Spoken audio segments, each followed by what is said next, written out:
തേയിലത്തോട്ടങ്ങളുടെ സൃഷ്ടാവ് എന്നറിയപ്പെടുന്ന John Daniel Munro. അപ്പോൾ അദ്ദേഹത്തിന്റെ സന്തസഹചാരിയായിരുന്നു ഡൗണി എന്ന പെൺകുതിര.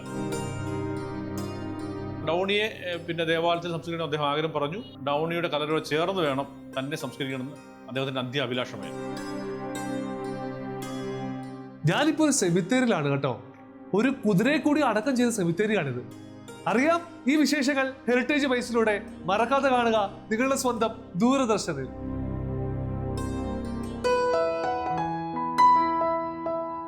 അപ്പൊ ഞങ്ങൾക്ക് ഇന്ന് എന്താണ് രുചി വിളമ്പാം?